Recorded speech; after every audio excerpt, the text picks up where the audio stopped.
I now call the Prime Minister, Sir Keir Starmer. Thank you, Mr. Speaker. Before we begin, may I join the Leader of the Opposition in his tribute to His Majesty the King. It is so heartening to see him in his rightful place, delivering the gracious speech. And I'm sure the whole House will not mind, once again, wishing him a speedy recovery. Can I also join in wishing Her Majesty the Queen a happy birthday? Mr. Speaker, we also wish President Trump a speedy recovery from the appalling attempt on his life at the weekend.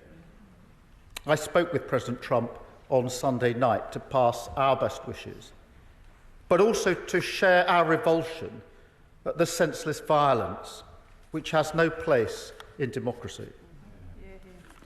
Last time this address took place, and I stood at that dispatch box, I could see for the first time the then new plaque, now behind me, commemorating the memory of Sir David Amess. And I know how hard that loss was for members on the opposite benches.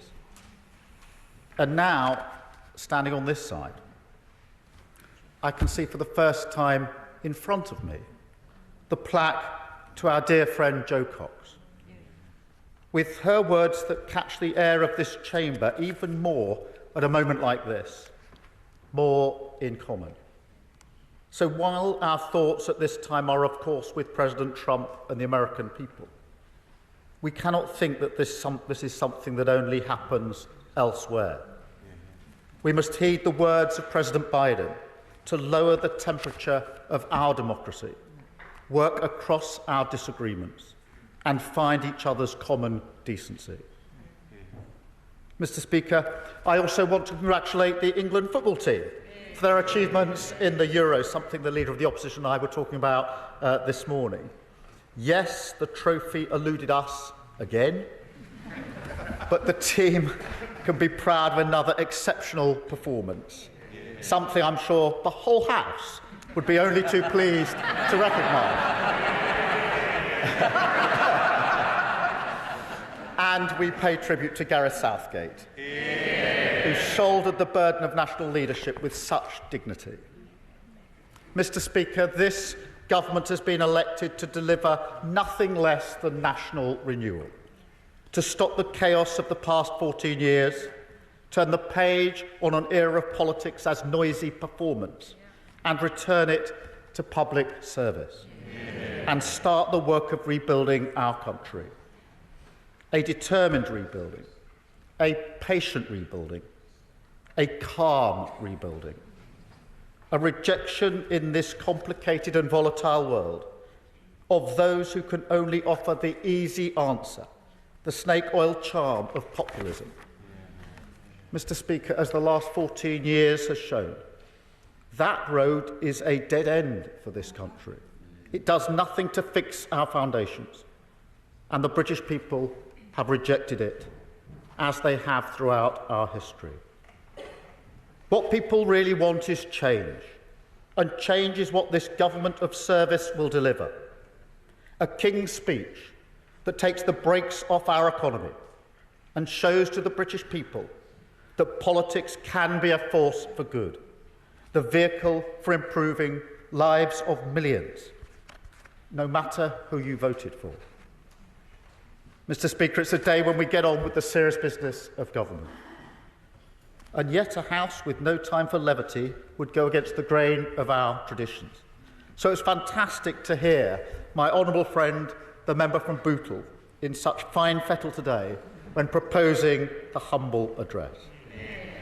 He spoke with great passion, as he always does, for his constituency, famous, as he himself mentioned, for the Anthony Gormley sculptures on Crosby Beach.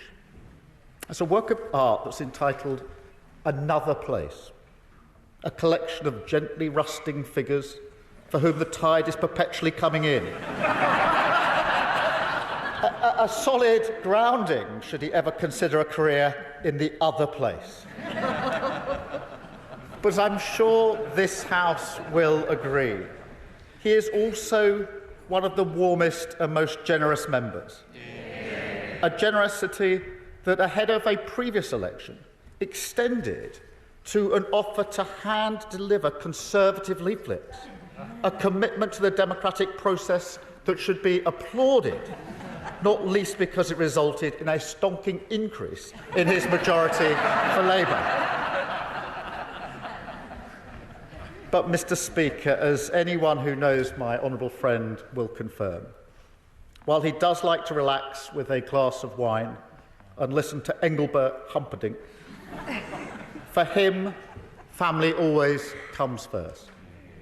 And the Leader of the Opposition referred to his daughter. And growing up, he was cared for by his 4 sisters. And now he is never happier than when he's with his grandchildren, who are convinced that he knows Mary Poppins personally, a belief I note he has never discouraged. He has been a tremendous servant to our family, the Labour family, and we thank him for his outstanding speech today. Mr. Speaker, the address was seconded by the honourable friend, the member for Vauxhall and Camberwell Green, a fitting tribute for a royal occasion, as I'm told she is known as Queen Flo on Instagram. The House will know her as a tireless champion for her community, as well as a founding member of one of our most vital affiliates, the Labour Friends of Karaoke. In fact, Mr. Speaker, I'm reliably told that Queen Flo doesn't mean Queen Bee, which we look forward to hearing at Labour conference. But, Mr. Speaker, truly it was a fantastic speech. Another demonstration that my honourable friend is a shining example of our movement.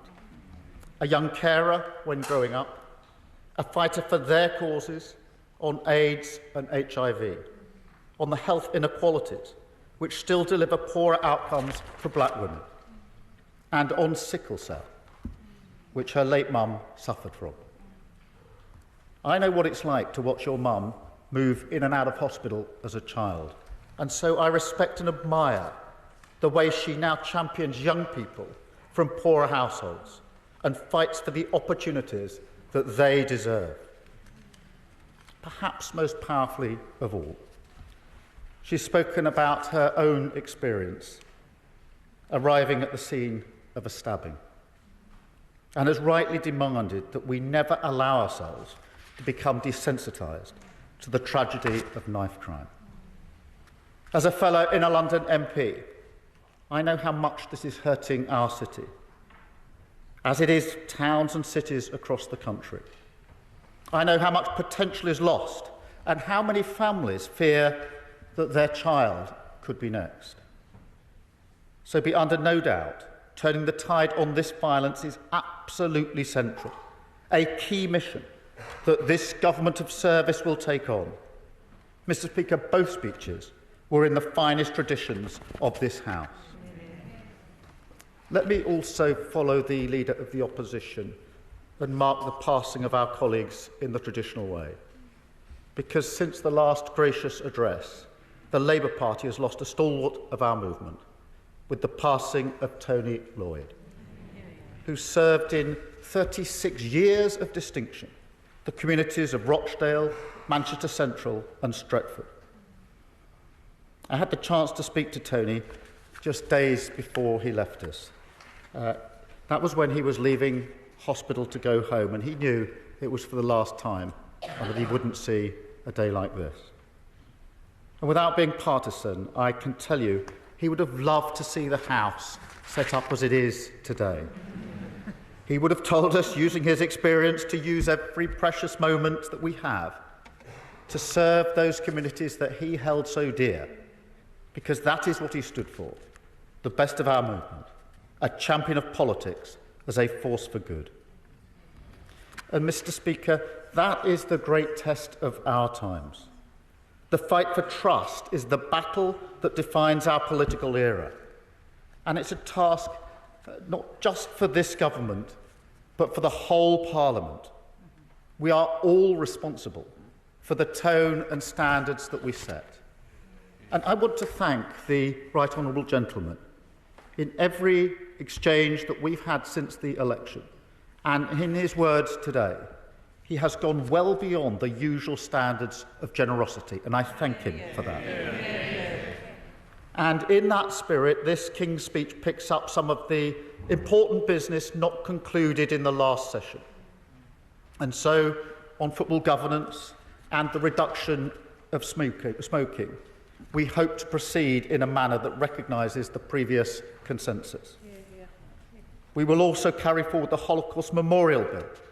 So we build that memorial next to this Parliament and make sure every generation reaffirms our commitment to never again.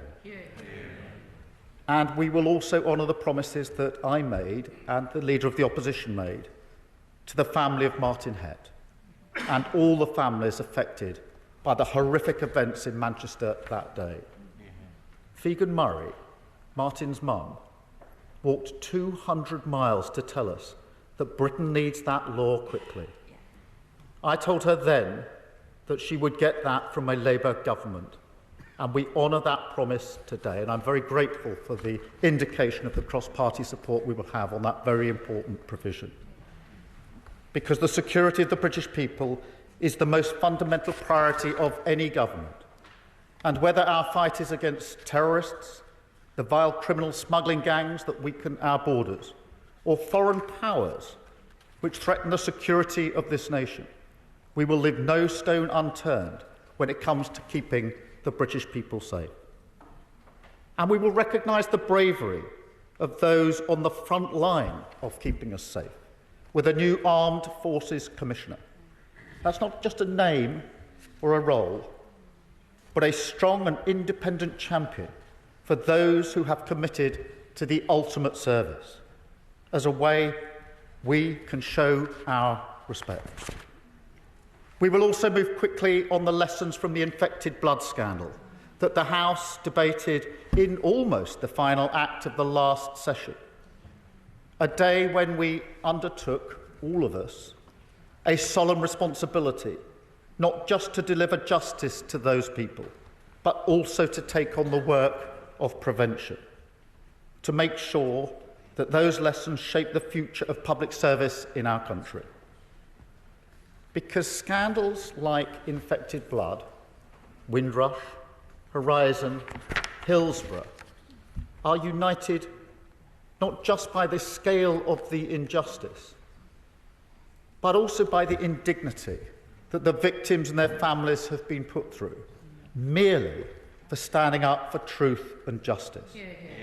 So it is high time to bring in a duty of candour, the Hillsborough Law, because a government of service must also be a government of accountability and justice. That is what service means. Yes, I will. I thank the Prime Minister for giving way during his excellent speech, outlining the hope and renewal within this King's Speech, much needed in constituencies like mine, in Luton North, where over 45% of children are growing up in relative poverty. What reassurances can the Prime Minister give me and my constituents that he personally takes this issue very seriously and that his government will address it? Prime Minister. Well, I'm grateful for that intervention, and I give my assurance to her and to the whole House that I do take child poverty extremely seriously. I'm proud of the record of the last Labour government in reducing child poverty. It clearly had a strategy, and we will have a strategy, and I'm very pleased to have announced today the task force that will lead our strategy to reduce child poverty. No child should be growing up in poverty. And we will work across the House on that issue, and I will take an intervention. Very grateful. Thank you, Mr. Speaker. I'm very grateful to the Prime Minister for giving way on his newly announced task force, which of course Beth Rigby was announcing on Twitter as we were all within this chamber. Mr. Speaker, can the Prime Minister outline how many children will remain in poverty whilst that task force undertakes the work, which will ultimately lead to the same conclusion we are proposing, to scrap the two-child benefit cap? Well, look, I do welcome this. I know this is an issue across the whole House. I don't think there's a single member that doesn't care about child poverty. The point of the task force is to devise a strategy, as we did last in government, to drive those numbers down. It can't be a single issue, it's across a number of strands, and we will work with people across the House in order to do it. What matters is the commitment to do it and to drive those numbers down. That is what we did last in government, and we will do it again. But, Mr. Speaker, I'll just make some progress and then I will. Mr. Speaker, whilst I respect the tone of the Leader of the Opposition's contribution, I can't stop my mind wandering back to 9 months ago when he was at this dispatch box. His great political hero, Nigel Lawson, once said, "To govern is to choose." And every day serving the people of this country is a chance to make a difference for them. Yet, Mr. Speaker, the last King's Speech was the day when the veil of his choices slipped. And we all saw a party, his party, content to let our country's problems fester, content to push aside the national interest, as they focused almost entirely on trying to save their own skins. Mr. Speaker, we will have time over the weeks, months and years to debate the measures in this King's Speech and the choices of this government. But I defy anyone on those benches or elsewhere to look at the ambition and purpose of our intent and not to receive a return to the serious business of government. No more wedge issues, no more gimmicks, no more party political strategy masquerading as policy. This is an agenda focused entirely on delivering for the people of this country. Legislation for the national interest that seeks only to fix our foundations and make people better off. Solve problems, not exploit them. Because, I'll just make some progress in the way. Because, Mr. Speaker, with each day that passes, my government is finding new and unexpected marks of their claim. Scars of the last 14 years where politics was put above the national interest. Decline deep in the marrow of our institutions. We've seen that in our prisons, writ large. We've seen it in our rivers and seas, even worse than we thought. And we've seen it in our councils, pushed to the brink by the previous government, now unable even to deliver basic services to children with special educational needs. And, Mr. Speaker, we've already taken first steps on so many of the priorities we put before the British people. The work of change has begun, but we know, as they do, that national renewal is not a quick fix. The rot of 14 years will take time to repair. Nonetheless, I will give it. I'm grateful to the Prime Minister for giving way, and he talks about priorities. Well, of course, people in rural communities around the country see the vast majority which the Right Honourable Gentleman has assembled, and they're afraid. They see a manifesto in which just 87 words are used about farming. They see a King's Speech. They see a King's Speech with no mention of rural communities or rural priorities. Will the Prime Minister please take this opportunity to reassure people in rural and farming communities that his Labour government will take notice of them? Prime Minister, just to say, look, intervention one thing, but to actually make a speech is not the best time to do it. Prime Minister. Well, let me take this opportunity to reassure those in rural communities. I grew up in a rural community myself, and I think that if you look at the places that are now represented on these benches, you'll see the reassurance that has been given that will also be given again.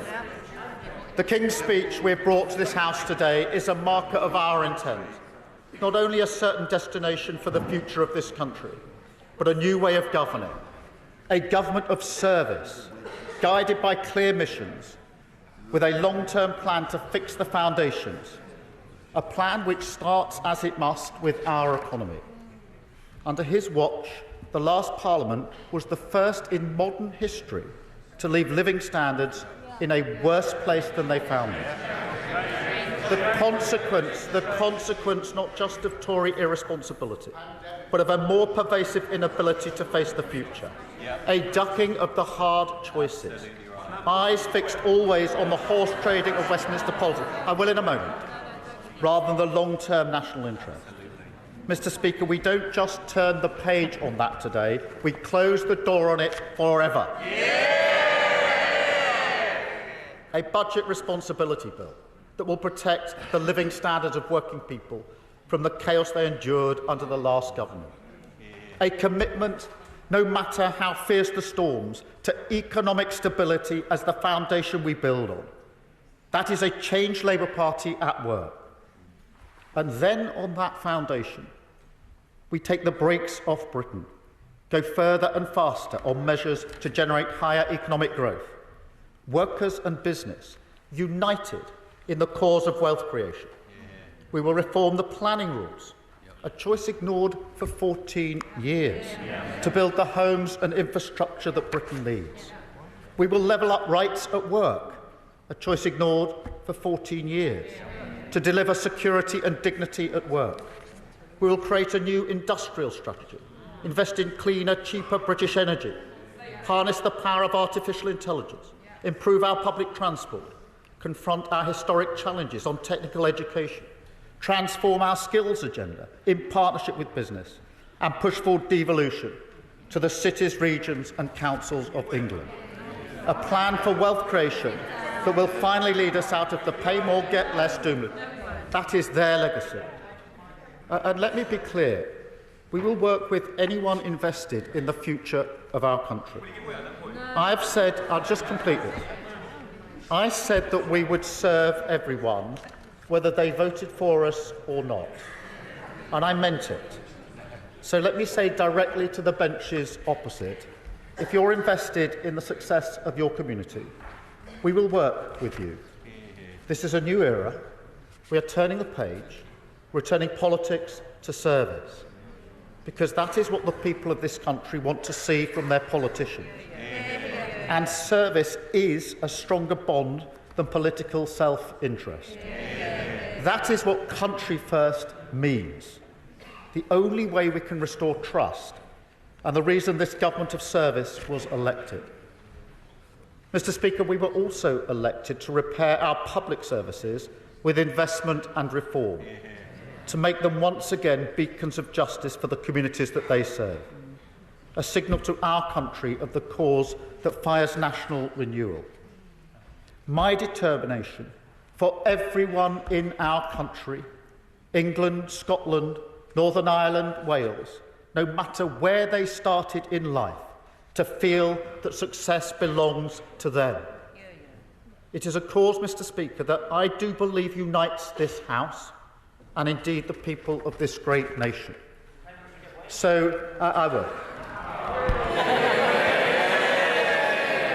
Mr. Speaker, can I commend the Prime Minister? There are many within this House, both sides of this chamber, both in opposition but also in your party, who welcome your election as Prime Minister and look forward to the delivery of some feel-good factors for all of this great nation of the United Kingdom of Great Britain and Northern Ireland. Always better together, is what I always say, and even those in the chamber who maybe have different ideas perhaps think the same as well. Prime Minister, in the paper, of my provincial paper 2 weeks ago, we recognised that Northern Ireland was very much part of your 10-year plan. Can I ask the Prime Minister, can he perhaps outline exactly what that plan will be for Northern Ireland to ensure our position will never weaken and always get stronger? Say, Jim, you'll be definitely bottom of the list, but don't worry. Prime Minister. I'm grateful for that intervention. It was very important to me and to my government that within days of being elected, I went to Scotland, to Northern Ireland and Wales with the message that I did about working together. As he will know, I worked in Northern Ireland for 5 years on reforms to the police service in Northern Ireland. It matters to me that we make progress on all matters across all of our nations, and that is the way that we will operate as a government. That was a statement of intent going as I did in those early days, and I will continue in that vein in direct answer to his question. Mr. Speaker, so as well as our plan to cut waiting times, we will modernise the Mental Health Act and finally drag it into the 21st century. And we will raise standards in our schools, improve the confidence, the well-being and the happiness of our children, because that is so often the barrier that holds them back. We will also work on landmark legislation on race equality, tackle the structural injustice of unfair discriminatory pay. Now, Britain has come a long way on matters like this. One look at this Parliament shows that we're moving forward. And I recognise the efforts of so many in this House, on all sides, to tackle this injustice. But, Mr. Speaker, we can still do more, and therefore we must, and we will. We will also begin work on banning conversion practices and bring forward tough new protections for renters. Promises that have lingered in the lobby of good intentions for far too long. And, Mr. Speaker, we will signal our intent to transform society with measures on crime and justice that will not only rid our streets of antisocial behaviour, but also launch a new mission to reduce violence against women and girls by 50%. In this, we're inspired by the work of unbelievable campaigners: Mina Smallman, Claire Waxman, Melanie Brown, and my friends, John and Penny Clough. Mr. Speaker, I will never forget the day that John and Penny came to my office and told me what they had been through just to get justice for their daughter, Jane, murdered in the car park of the Blackpool Hospital where she worked by the man awaiting trial on multiple charges of raping her. I gave them my word then that I would do what I could, not just for John and Penny and Jane, but for all the Johns, Pennies and Janes in our country. Mr. Speaker, it's an enormous undertaking. I wish it wasn't, but it is. Just listen to the contribution made every year in this House by my honourable friend, the member for Birmingham Yardley. A grim reminder of just how many women are killed every year by domestic violence. And yet, as everybody who works in public service knows, government can make or break a life. I've seen it myself as a public servant. I also know from those campaigners what service can do when it listens and empowers people far beyond the walls of the state. So, Mr. Speaker, this is how we will go about our business: mission-driven, focused on ambitious goals, bringing together the best of our country, committed to the practical difference, big and small, that we can make together. That is the reward and the hope of service, the business of change, and the work of this government of service that we will take on. We will stop the chaos, fix our foundations, and take the brakes off Britain. A King's Speech that returns politics to serious government, that returns government to public service, and that returns public service to the interests of working people. That is the path of national renewal, the rebuilding of our country, and we take another step today. Thank you, Mr. Speaker.